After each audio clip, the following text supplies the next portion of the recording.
اللہ الرحمن الرحیم۔ شروع اللہ کے نام سے جو بڑا مہربان نہایت رحم کرنے والا ہے۔ دنیا کی محبت سے اللہ نہیں ملتا، لیکن اللہ کی محبت سے دنیا اور جنت دونوں مل جاتی ہیں۔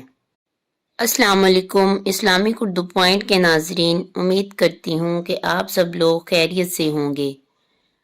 جب اللہ انسان سے راضی ہونے لگتا ہے تو یہ نشانیاں ظاہر ہو جاتی ہیں۔ بہت قیمتی باتیں کاش یہ پہلے پتہ ہوتی۔ تو چلیے سنتے ہیں وہ کون سی باتیں ہیں۔ نمبر 1، جن لوگوں کو مان نہ رکھنا آتا ہو وہاں الفاظ ضائع کرنے سے بہتر ہے انسان مسکرا کر خاموش ہو جائے۔ نمبر 2، کسی ایسی بات کے پیچھے نہ لگو جس کا تمہیں علم نہیں۔ یقیناً کان، آنکھ اور دل ہر ایک کے بارے میں تم سے سوال کیا جائے گا۔ نمبر 3، اور اللہ سے ڈرتے رہو اور اپنے آپس کے تعلقات درست رکھو۔ نمبر 4، اور لوگوں سے منہ پھیر کر بات نہ کر، نہ زمین میں اکڑ کر چل۔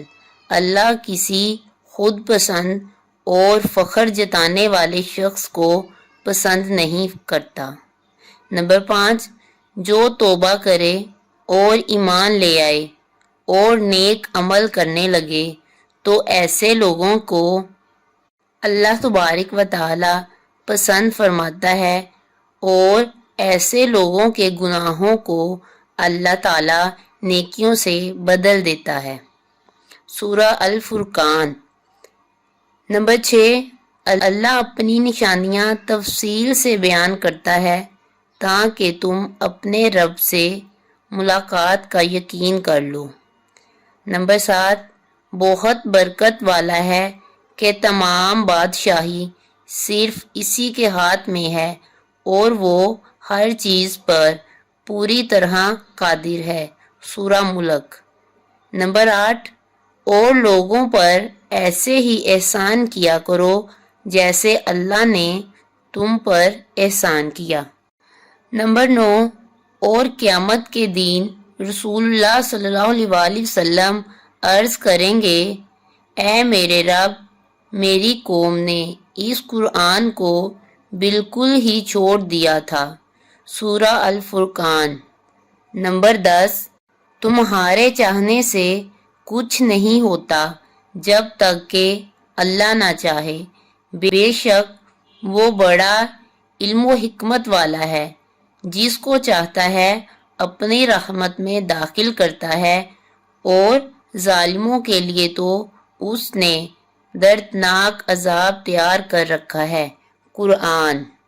نمبر 11، ہم نے اس قرآن میں لوگوں کو ہر طرح کی مثالوں سے سمجھایا مگر انسان بڑا ہی جھگڑالو واقع ہوا۔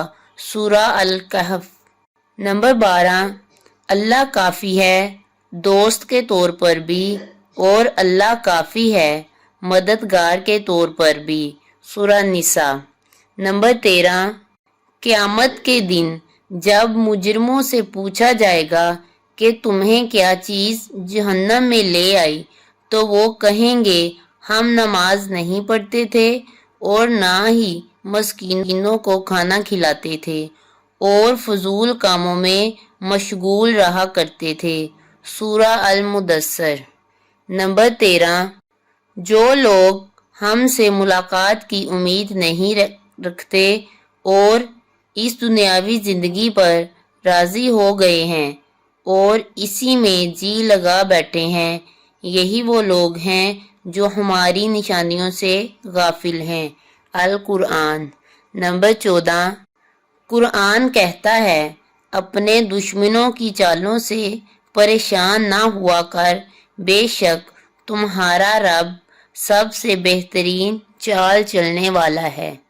اگر آپ کو یہ باتیں اچھی لگی ہوں تو میرے چینل کو سبسکرائب کریں، لائک کریں اور اپنے دوست احباب کے ساتھ شیئر کریں۔ اللہ حافظ۔